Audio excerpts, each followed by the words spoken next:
नमस्कार दोस्तों, मैं स्वागत करती हूं आपका अपने चैनल भारत ब्रेकिंग न्यूज में। हम एक साथ दो ऐतिहासिक विषयों को जोड़कर आपके सामने ला रहे हैं, विश्व कविता दिवस और डॉक्टर भीमराव अंबेडकर। क्या आप जानते हैं कि कविता सिर्फ दो शब्दों का खेल नहीं होती, ये क्रांति की चिंगारी बन सकती है। कविता विश्व की सबसे पुरानी साहित्यिक कलाओं में से एक है। ये भावनाओं, विचारों और अनुभवों को एक ऐसे रूप में प्रस्तुत करती है जो दिल को छू जाए, सोच को जगा दे और बदलाव की नींव रख दे। और जब बात कविता और सामाजिक परिवर्तन की हो तो डॉक्टर अंबेडकर का नाम गर्व से लिया जाता है। संयुक्त राष्ट्र महासभा ने 1999 में निर्णय लिया कि हर साल 21 मार्च को विश्व कविता दिवस के रूप में मनाया जाएगा। इस दिन का चुनाव बसंत विष्णु यानी कि इक्विनॉक्स के कारण हुआ, जिस दिन और रात बराबर होते हैं। ये प्रतीक है संतुलन का, समानता का, ठीक उसी समानता की भावना का जिसका डॉक्टर अंबेडकर ने जीवन भर संघर्ष किया। लेकिन कविता की कहानी हजारों साल पुरानी है। एन हेदुआन एक सुमेरियन महिला जिन्हें विश्व की प्रथम कवित्री माना जाता है।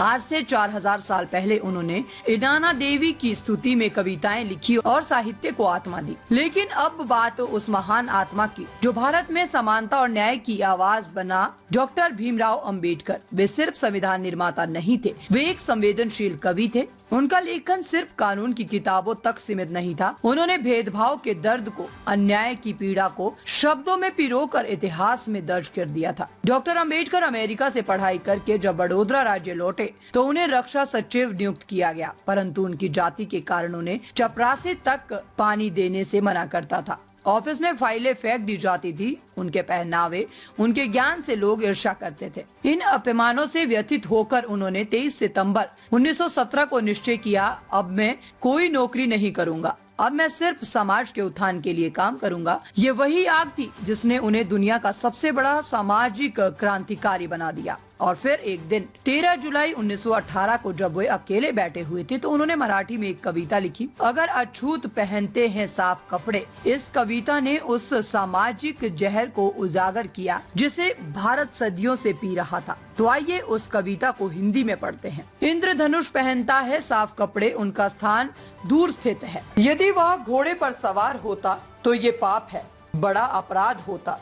अगर वह अच्छी बातें बोलता है तो ये गलत है, बड़ी भूल होती है। यदि वह कॉन्फिडेंस सेवस है तो ये बड़ी गलती है, अपराध होता है। अगर वह टोपी पहनता है तो ये बड़ा अपराध होता है। यदि वह किताबें हैं तो ये बड़ी गलती है, अपराध होता है।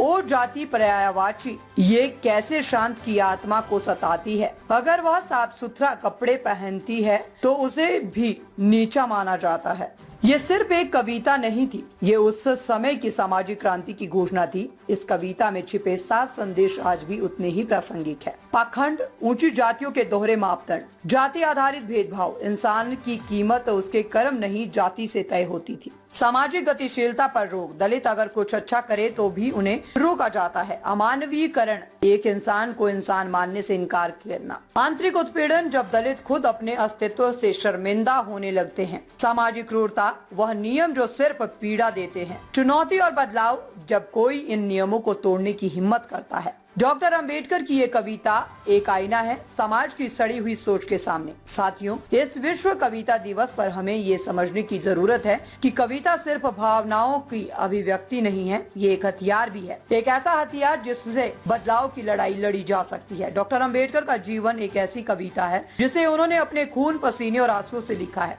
उनकी ये कविता हमें याद दिलाती है कि शब्दों में शक्ति होती है और कविता में क्रांति। आपको कैसी लगी हमारी ये न्यूज, हमें कमेंट करके जरूर बताएं। लाइक करें, सब्सक्राइब करें और अपने दोस्तों के साथ शेयर करें।